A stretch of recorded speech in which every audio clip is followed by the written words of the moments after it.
El texto de hoy está en 1 de Pedro 5, versos 5 y 6. Y el sermón tiene como título: Humillémonos bajo la poderosa mano de Dios. Humillémonos bajo la poderosa mano de Dios. ¿Recuerda esta frase? Jehová dio, Jehová quitó. Sea el nombre de Jehová bendito. ¿Lo recuerda? Así parte el libro de Job, en el capítulo 1, y fue la declaración que hizo Job luego de recibir la noticia de que animales, siervos suyos, criados suyos, más sus 7 hijos y sus 3 hijas habían muerto. Luego de oír estas trágicas y dolorosas noticias, vemos en el capítulo 1 de Job que Job se levantó, rasgó sus vestiduras, rasuró su cabeza y se postró en tierra y adoró.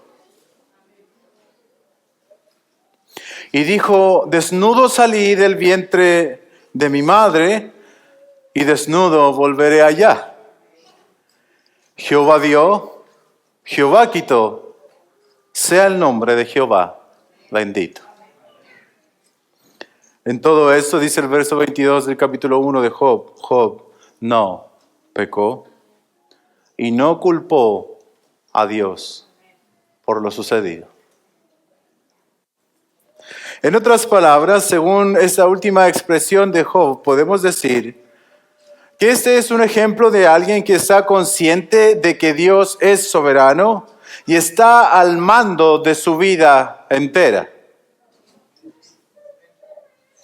Ya sea en tiempos buenos o en tiempos adversos, Dios no deja de ser Dios, ni sus propósitos dejan de estar llenos de sabiduría.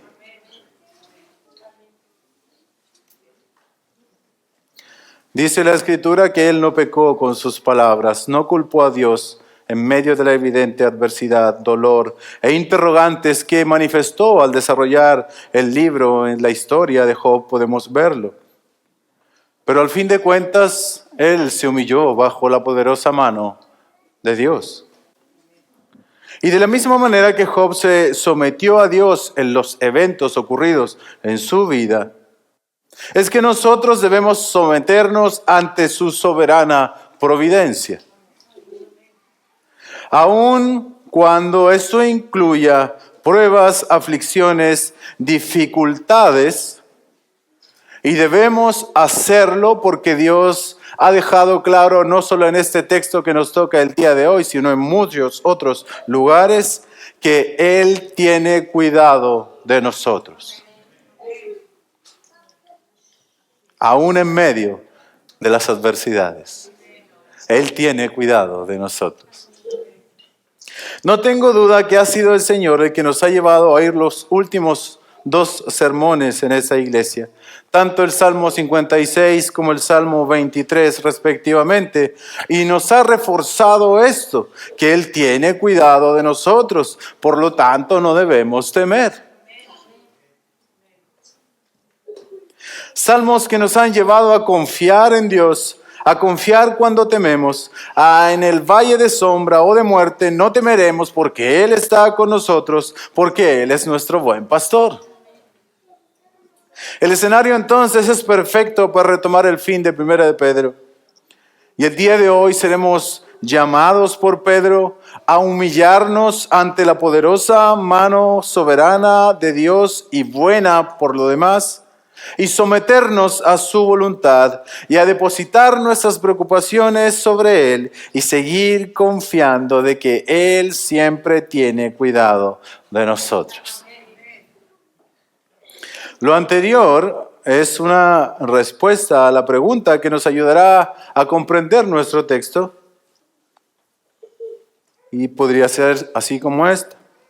¿Cómo tenemos que reaccionar frente a la providencia de Dios cuando ésta incluye sufrimiento y persecución como en el contexto de Primera de Pedro? La respuesta es entonces humillándonos ante su poderosa mano. Sin orgullo o sin soberbia, teniendo la certeza de que esa humillación es de parte de su soberana voluntad y es para nuestro beneficio.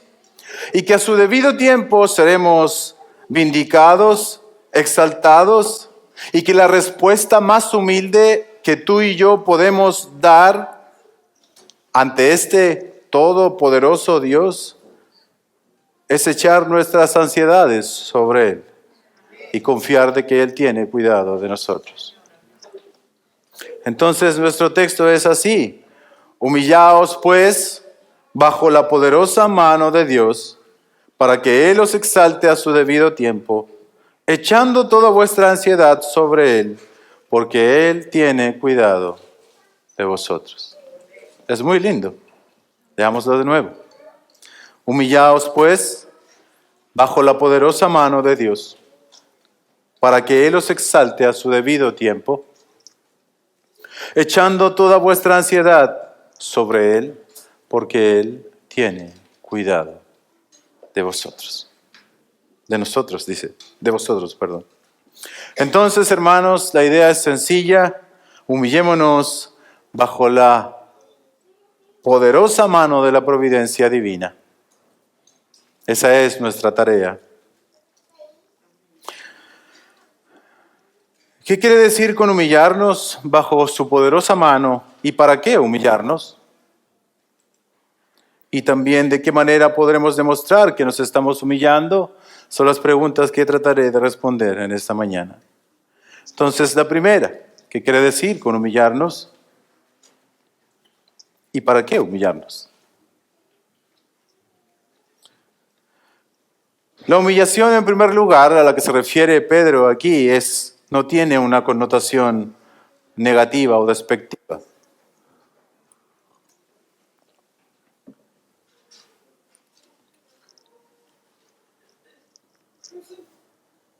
Es estar en un estado de haber sido conquistado.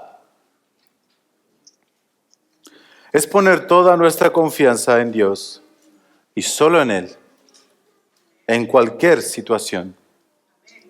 Y ante la presencia de Dios, nosotros como hombres debemos estar conscientes de que somos insignificantes y rendirnos ante su poderosa mano. Para avanzar en el texto que nos toca en el día de hoy, es muy necesario recordar lo que Pedro viene diciendo en la última sección, lo que hemos visto a partir del capítulo 5 en adelante. Recordemos que Pedro está dando instrucciones finales, cerrando su carta enfocada en mantenernos firmes en la verdadera gracia de Dios. Y recordemos que son consejos y son mandatos dirigidos a iglesia que es azotada, es sacudida por la persecución. Y frente a esos ataques de la oposición de afuera, los miembros de la iglesia deben estar unidos. Y para eso Pedro emplea algo muy hermoso, una estrategia muy hermosa, y les dice: la manera en que ustedes van a estar unidos es si ustedes son humildes, si ustedes se sujetan. Si los pastores hacen su labor y ustedes se sujetan a los pastores, y entre ustedes hay un manto, o sea, ustedes se visten de humildad en su trato mutuo, entonces les va a ir bien. No hay nada que haga más daño a la unidad de la iglesia que la soberbia humana. De ahí el primer énfasis del apóstol en que recaiga sobre las buenas relaciones fraternales revestidas de humildad, porque la soberbia, hermanos, solo causa estragos en medio de nosotros.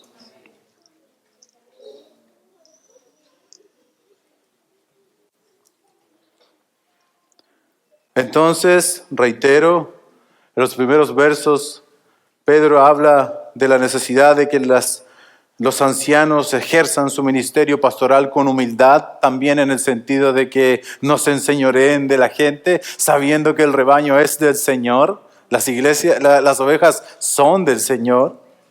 Y los jóvenes deben someterse a estos ancianos y todos los creyentes debemos adquirir esta humildad como una prenda con las que nos vestimos constantemente. Pero esta humildad también ha de ser practicada no solamente de cara a nuestros hermanos, ante los ancianos y entre nosotros, sino que esta humildad es también para con Dios. Y usted dirá, es que eso cae de cajón. Déjeme decirle que no siempre. Principalmente nuestra humildad ha de ser para con Dios. Y efectivamente es esta nuestra sección. El apóstol nos habla de cómo tenemos que reaccionar frente a la providencia de Dios cuando ésta incluye sufrimientos y persecuciones. ¿Cómo debemos reaccionar ante la providencia de Dios cuando ésta incluye en nuestras vidas sufrimientos y hasta persecuciones? Si arrecia la persecución, como es en el caso del contexto inmediato de Primera de Pedro, la primera preocupación, sin lugar a duda, es que los creyentes no deben permitir que los ataques desde afuera les generen grietas internas. Para eso les dice, trátense con humildad, sométanse unos a otros, hagan bien su trabajo los ancianos. Pero una segunda preocupación ha de ser que no cuestionemos el bondadoso control soberano y providencial de Dios en nuestras vidas. ¿Usted no me escuchó? Pasa que cuando cuestionamos la providencia divina, la bondad y el amor de Dios para con nuestras vidas, entonces eso causa muchos problemas en nuestro propio corazón y para quienes nos rodean también.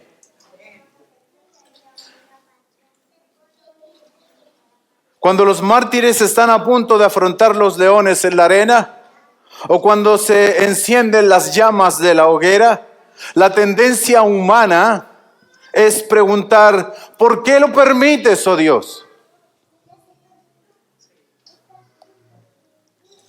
¿Por qué no intervienes para salvarnos? Y dudar de la bondad de su providencia o de su capacidad para cuidar a sus hijos.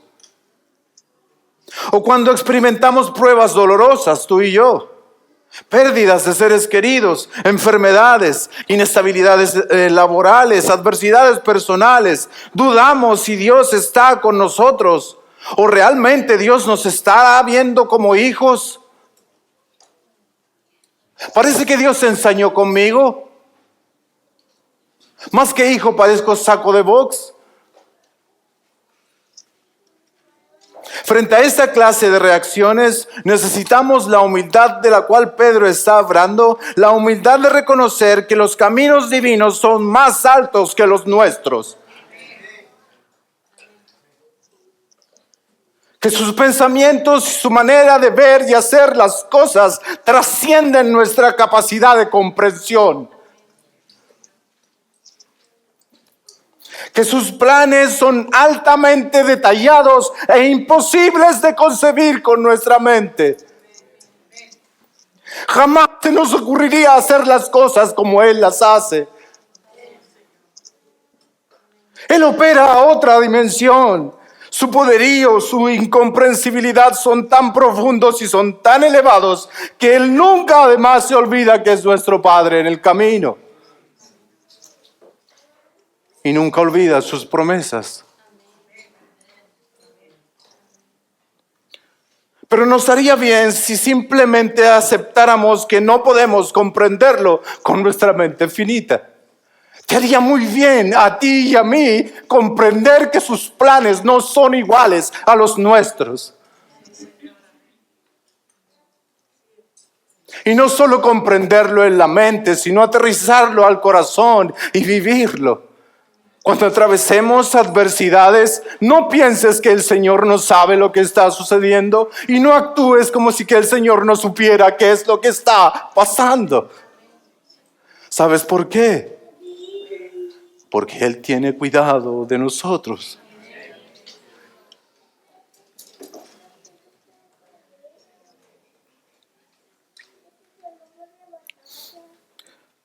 Su sabiduría, su manera de hacer las cosas, sus planes elevados,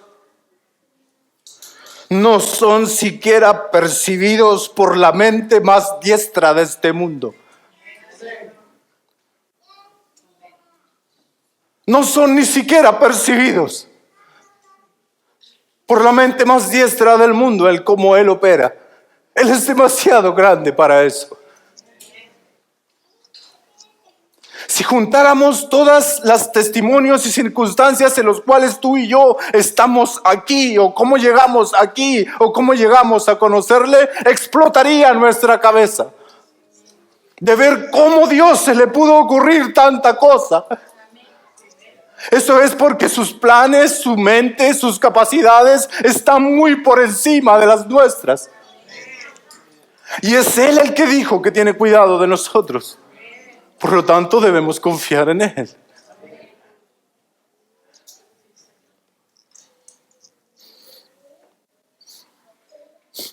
Piensa, ¿cómo hace las cosas?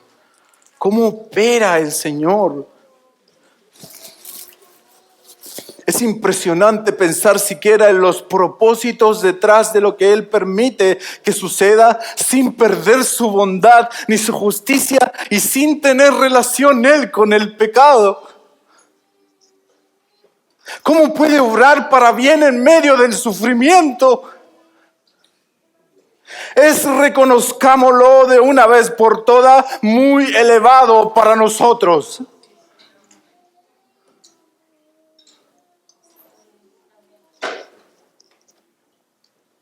Su poderosa mano ha obrado a lo largo de toda la historia de nuestra vida, teniendo cuidado de cada detalle de ella.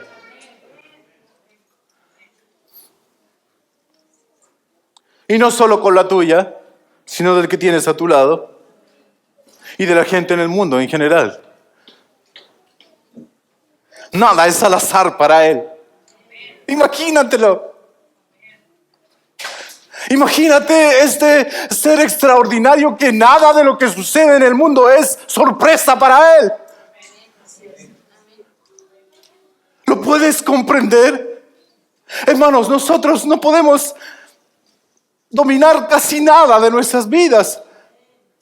Casi todo lo nuestro es porque ocurrió. Pero para el Señor nada lo sorprende, nada es al azar. Y es Él el que tiene cuidado de nuestras vidas.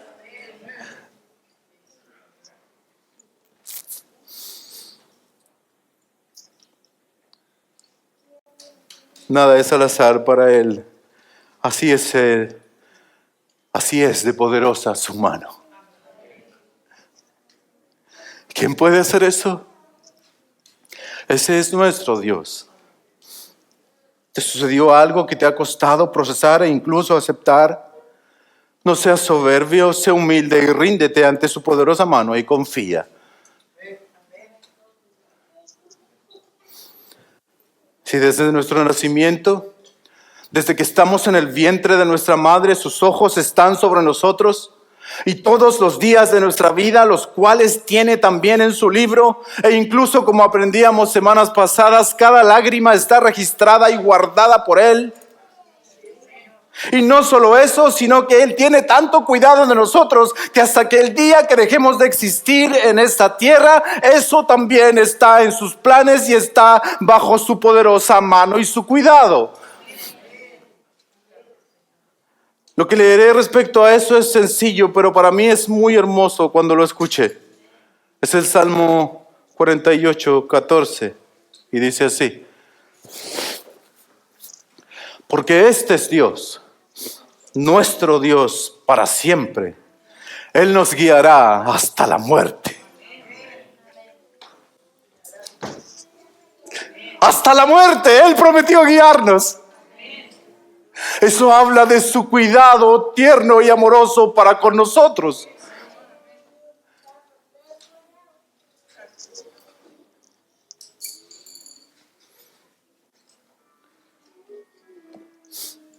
Nuestra confianza y sometimiento ha de ser tal hacia Él, porque simplemente estamos bajo su poderosa mano. No debemos dudar de su bondad ni cuestionar las circunstancias que Él permite en nuestra vida, sino someternos a ellas con confianza y humildad. Aceptemos con mansedumbre aquellas humillaciones que Dios permite en nuestra vida por medio del sufrimiento y la persecución. Eso de ser humilde es lo contrario a ser rebelde, a ser soberbio y orgulloso. Eso de ser rebelde y orgulloso y no ser humilde ante la providencia divina es básicamente cuestionar su divinidad. ¿Lo ves? Es cuestionarlo a Él. Piensa, cuando no aceptas su voluntad es como si dijeras,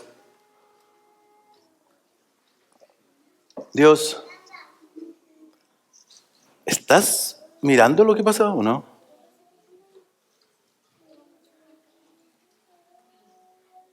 ¿Tú sabes lo que me pasa o no? ¿Estás seguro de que lo que me sucedió es lo correcto? ¿Estás seguro que caí en la familia correcta, Señor?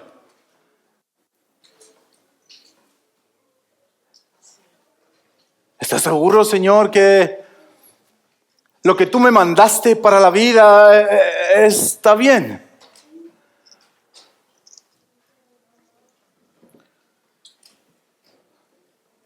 ¿Por qué este sufrimiento?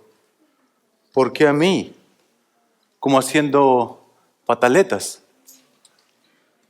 ¿Qué es lo que piensas cuando tu hijo hizo o hace algún berrinche porque no le diste lo que él quería?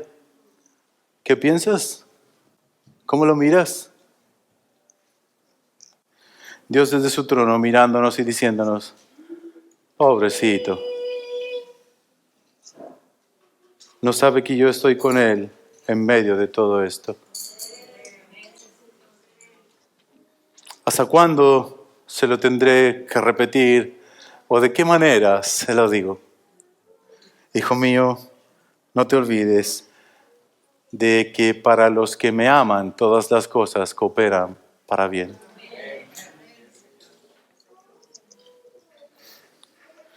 Pedro ya nos ha enseñado que puede ser la voluntad de Dios que los creyentes suframos persecución durante un tiempo. Que tales sufrimientos, en terminología de Pedro, no son anormales, sino necesarios. Una parte habitual del proceso de santificación son todas cosas que hemos visto en 1 de Pedro. Que el fuego de las aflicciones tiene un efecto purificador en el creyente y que en todo caso el discípulo debe estar dispuesto a seguir el ejemplo marcado de su Señor, y el patrón es constante sufrimiento injusto aquí, pero esperanza y gloria y vindicación en el momento que Dios determine. Los sufrimientos permitidos por Dios nunca son inútiles, sino que contribuyen a los planes que Él tiene para nosotros y para el mundo. Y por lo tanto hemos de reaccionar ante eso no con enfado, con protestas o perturbados, sino que con confianza y con humildad. Debemos humillarnos ante y bajo la poderosa mano de Dios, es decir, someternos humildemente a su divina providencia. Nos sometemos no por una especie de masoquismo espiritual, sino porque entendemos que está la obediencia por un lado, el ejemplo del Señor Jesucristo, y además que el Señor nos ha dicho que asumamos este principio de sufrimiento aquí y gloria allá. Nos sometemos gozosamente porque sabemos que la misma mano que ha permitido tribulaciones y sufrimientos aquí nos exaltará a su debido tiempo. Hay galardón, hay herencia, hay vindicación, hay recompensa después de esto. ¿Qué sucede cuando tenemos una actitud contraria a humillarnos ante la poderosa mano de Dios? Bueno, empiezan a florecer las quejas, la infelicidad, la ansiedad, el desánimo e incluso enfermedades. El orgullo y la soberbia. Y por último, la resistencia misma de Dios, porque Dios resiste a los soberbios.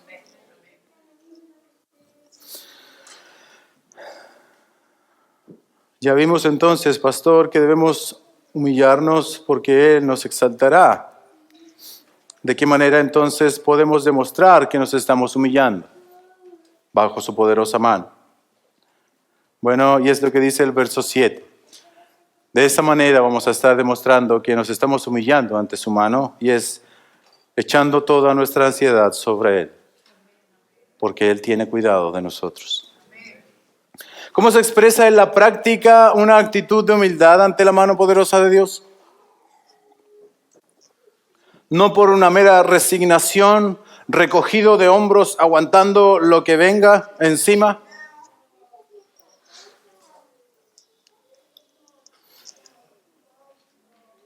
El verbo traducido por echar es poco frecuente en la Biblia. Solo se encuentra en Lucas cuando dice que echaron sus mantos sobre el pollino, cuando Jesús entra a Jerusalén. Es por tanto algo muy gráfico que sugiere una acción física y consciente y debemos reconocer nuestras ansiedades, tomarlas y cargarlas en Dios. Esto quiere decir que no debemos intentar llevarlas nosotros mismos, solos. Desafortunadamente, muchas veces no podemos sacar de encima la causa de nuestra tribulación, pero sí liberarnos del efecto de la tribulación que pueda producir, el efecto negativo que puede producir en nosotros, que es la ansiedad. ¿Cómo? Echando todas nuestras ansiedades sobre Él. Pongamos atención a esto. Yo no lo había visto ni meditado de esta manera hasta encontrar este texto. Si nuestra muestra de humildad hacia la poderosa mano de Dios ante la providencia divina, si nuestra muestra de humildad ante la providencia divina es echar nuestras ansiedades y preocupaciones, temores sobre Él, entonces, cuando nos dejamos arrastrar por la ansiedad y las preocupaciones, es un fuerte indicio de un corazón no humilde, no sometido a la voluntad de Dios. Por lo tanto, empiezan a haber destellos de orgullo en nuestro corazón. El humilde deposita sus ansiedades sobre Dios porque reconoce que está bajo su poderosa mano. En cambio, el rebelde, el altivo, el orgulloso expresa de su ansiedad porque no confía en Dios más de lo que confía en sus propias estrategias y fuerzas para solucionar sus circunstancias. Por eso es que él decide llevar él mismo sus propias ansiedades.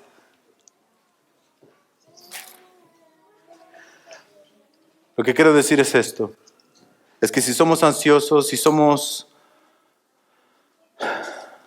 sobrecogidos y abrumados por la ansiedad, es porque a fin de cuentas somos orgullosos, porque no estamos haciendo lo que el Señor nos mandó a hacer, que es depositar esas ansiedades sobre Él para que Él las lleve. Y eso se desprende de humillarnos bajo su poderosa mano.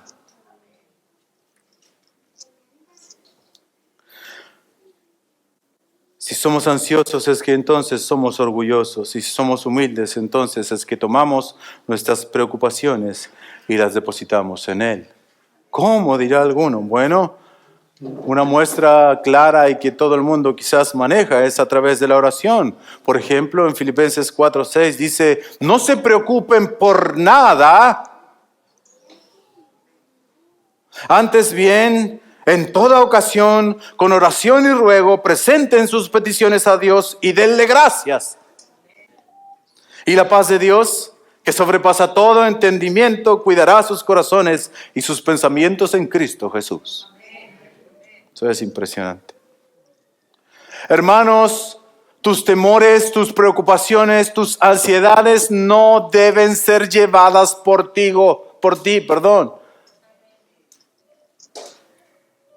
Nuestras ansiedades deben ser depositadas en quien tiene el control de las cosas.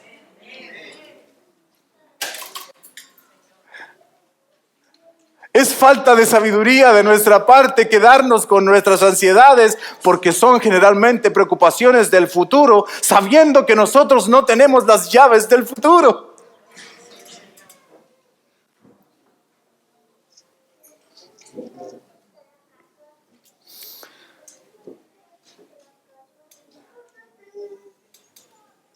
Nuestras ansiedades deben ser depositadas en aquel que tiene el control de todas las cosas.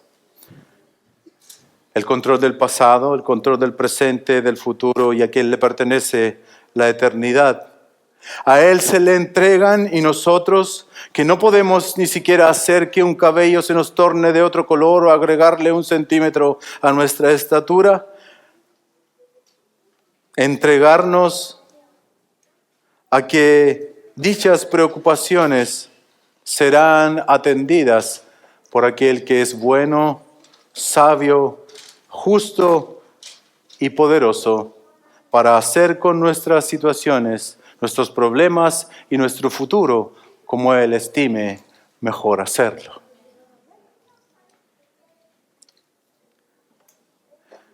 Y si aún tenemos alguna duda más,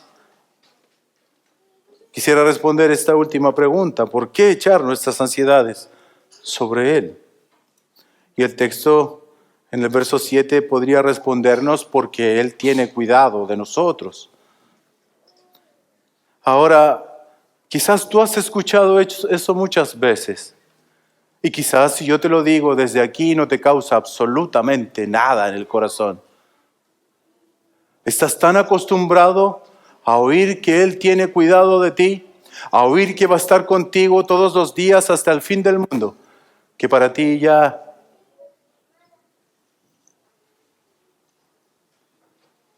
es intrascendente. Pero qué declaración más tierna, qué declaración más cargada de compasión y misericordia para el corazón confundido. Dios mismo diciéndonos, humíllense ante la providencia, porque yo soy dueño de todo lo que sucede. Y si sufren ahora en el plan de mi providencia, sepa que llegará un día en que todos serán vindicados y nunca más el dolor formará parte de sus vidas. Pero mientras esta tierra exista y exista el dolor, nunca dejen de reconocer que yo sigo siendo dueño de todo lo que sucede. No se olviden de que yo soy soberano, bueno y justo. Y no olviden en ningún momento, por favor, que yo sigo teniendo cuidado de ustedes.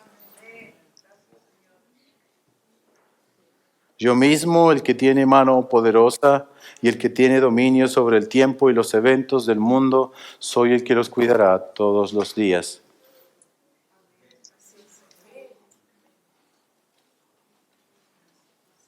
¿Te das cuenta de lo insensible que somos? Ya nada nos sorprende. Pero Él tiene cuidado de nosotros a pesar de nosotros. Te lo voy a demostrar de la manera más simple que tengo.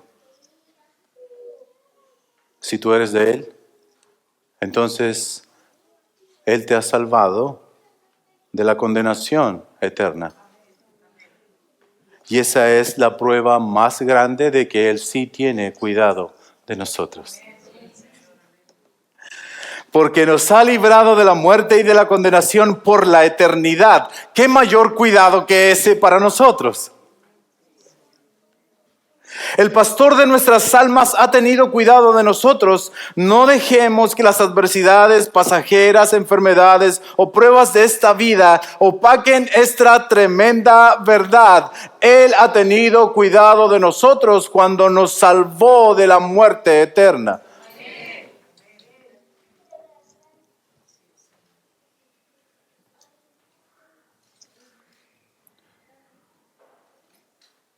Cuando no somos humildes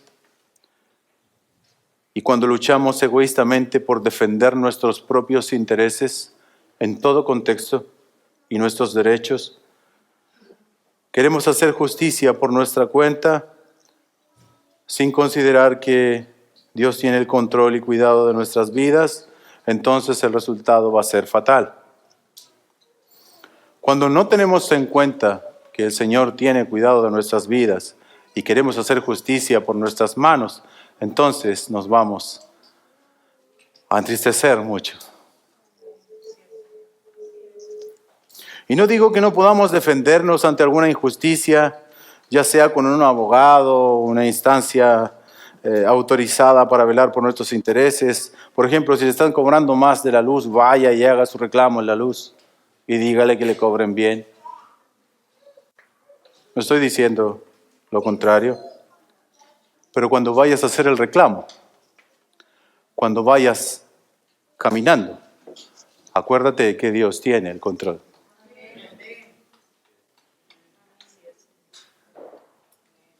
Cuando tenga que enfrentar algún tipo de juzgado o juicio de alguna manera, no pongas tus esperanzas en los hombres. Deposita tu confianza en Dios.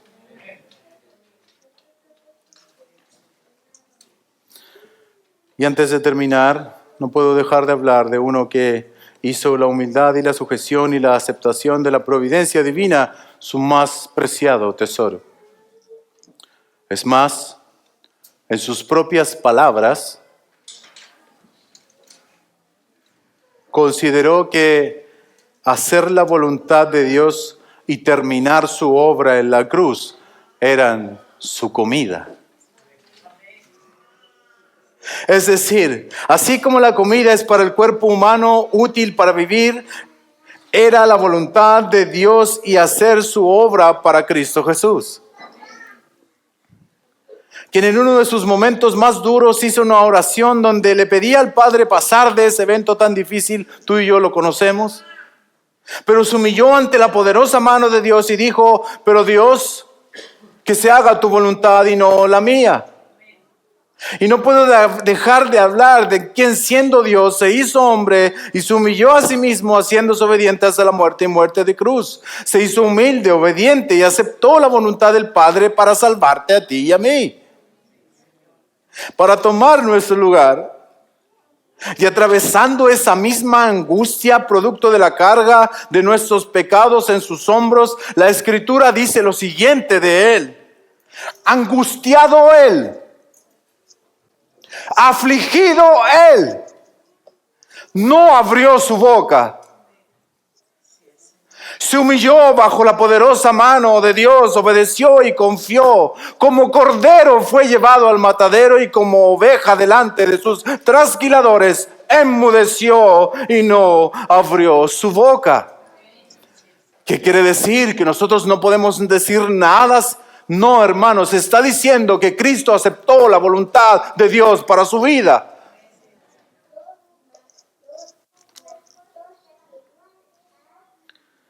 Aceptó la voluntad del Padre y con eso nos dio vida y arrebató de las tinieblas y del dominio del pecado y de la perdición y nos condujo a Dios.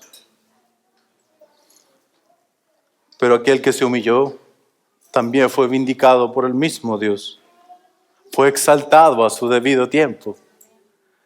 Como lo dice Hebreos: puesto los ojos en Jesús, el autor y consumador de la fe, el cual por el gozo puesto delante de él sufrió la cruz, menospreciando el oprobio, se sentó a la diestra del trono de Dios. Hermanos, aprendamos del manso y del humilde a someternos a la voluntad de Dios, a echar nuestras preocupaciones sobre Él, porque Él tiene cuidado de nosotros. Para ti, amigo, que estás lejos de Cristo y que aún estás agobiado por todas tus ansiedades, que las preocupaciones no te dejan dormir porque no hay salida para ti, que crees que tu vida está a la deriva, que no tiene control, que nada puede solucionar o ayudar en tu difícil situación, yo te pido, ven con humildad a los pies de Cristo, humíllate bajo su poderosa mano y reconoce que no has echado sobre Él tus cargas.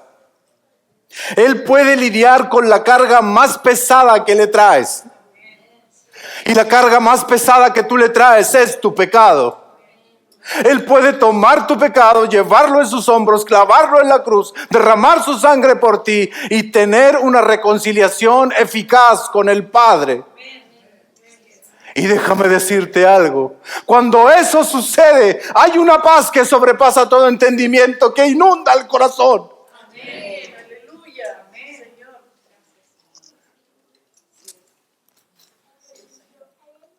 Cuando Cristo está en la vida de los hombres, la quietud y la calma son evidentes en sus vidas. Porque a Él, a ese Cristo que los hombres tienen en el corazón, se le sujeta todo, incluso las tempestades, los vientos y los mares. Todo se calma ante su presencia. Todo se calma al hablar Él con su boca. Ven a Él, arrepiéntete y cree que Él es el Hijo de Dios y serás salvo y experimentarás una paz que sobrepasa todo entendimiento. No te voy a decir nunca que nunca más tendrás problemas. Lo que sí te puedo decir es que tendrás muchos problemas. Pero aunque ande en valle de sombra o de muerte, no temeré mal alguno, porque tú estarás conmigo. Puedo pasar el valle de sombra y de muerte, porque Él está conmigo. Él es el buen pastor que me guía con su vara, con su cayado. Ven a Él y experimentarás el cuidado del pastor de nuestras almas y descansarás bajo la verdad de que hoy y siempre Él tiene cuidado de los suyos. Déjate gobernar por esa verdad. Déjate abrazar por esa verdad. Él tiene cuidado de los suyos. Y cuando eso se hace una realidad en la vida de los hombres, hermanos, ¿de qué temeremos? ¿De qué temeremos si Él tiene cuidado de nosotros? Si ya demostró tener cuidado de nosotros cuando arrebató nuestras almas del infierno, ¿qué otra prueba más queremos para confiar en Él?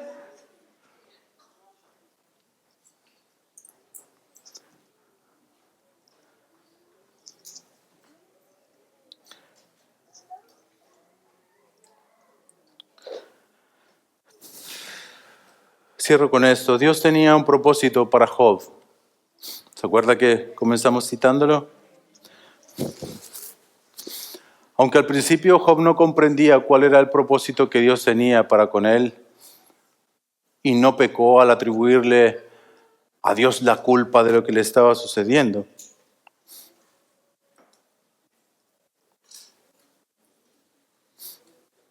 Aunque él a lo largo del libro de Job, y se lo recomiendo altamente, podemos ver que cometió algunos errores al cuestionar a Dios, al cuestionar su sabiduría, al decir, mejor me hubiese sido no haber nacido, mejor hubiese nacido muerto, así no tengo que experimentar el dolor de todas estas pérdidas. Mejor hubiese sido. Dios tenía un propósito para su vida. Dios tenía un propósito para él y para tan grande prueba, ante lo cual Job terminó saltándose 41 capítulos de la Escritura para comprenderlo.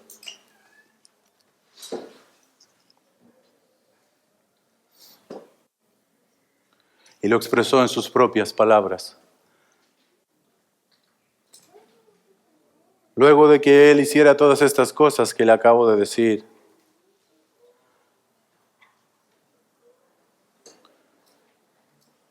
luego de decir que él quería exponer sus quejas delante de Dios, y Dios hablándole a él por medio de un torbellino, haciéndole preguntas que lo dejaron minimizado, él concluye lo siguiente: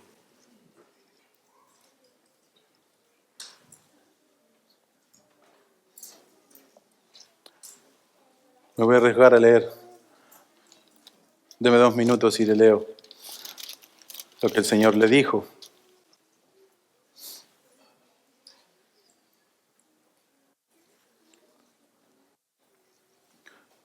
Cuando Job estaba en la incertidumbre de no comprender por qué le había sucedido todo eso, y de dándole ideas a Dios de qué había sido lo mejor para su vida, es mejor haber muerto o nacido muerto, que mi día nunca hubiese existido. Dios, en su misericordia, le dice cosas como esta: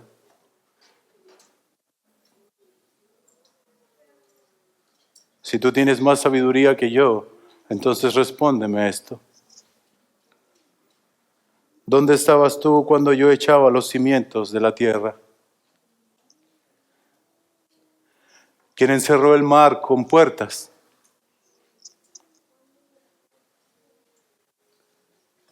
¿Alguna vez en tu vida has mandado a la mañana? ¿O le has hecho conocer su lugar al alba? ¿Has entrado tú hasta las fuentes del mar? ¿O has nadado o andado en las profundidades del abismo?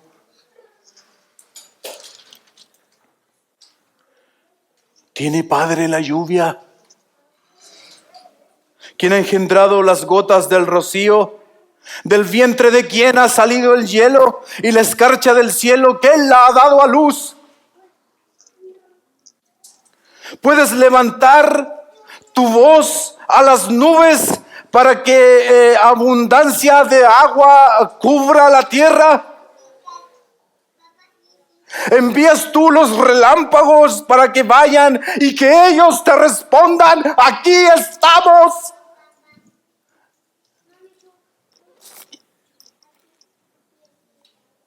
¿Das tú al caballo su fuerza? ¿Acaso por tu sabiduría se eleva el gavilán extendiendo sus alas hacia el sur? ¿Acaso es por tu mandato que el águila se remonta y hace en las alturas su nido?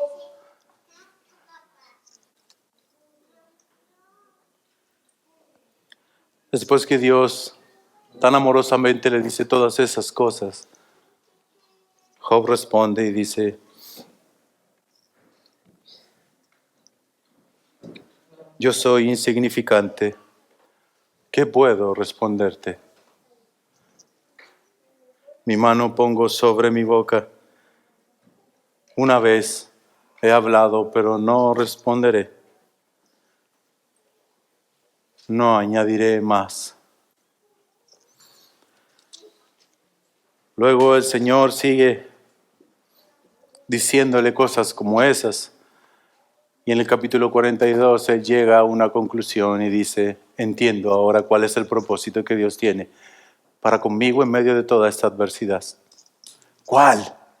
Lo que pasa es que yo antes había oído quién era el Señor, pero ahora mis ojos lo ven. ¿Te das cuenta de la diferencia?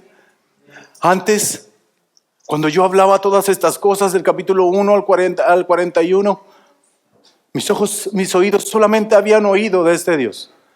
Pero ahora que pasé por todo lo que Él me hizo pasar, ahora lo veo, ahora sé quién es, ahora sé cuáles son sus propósitos para conmigo. Él me hizo pasar por todo esto para que yo conociera quién es Él.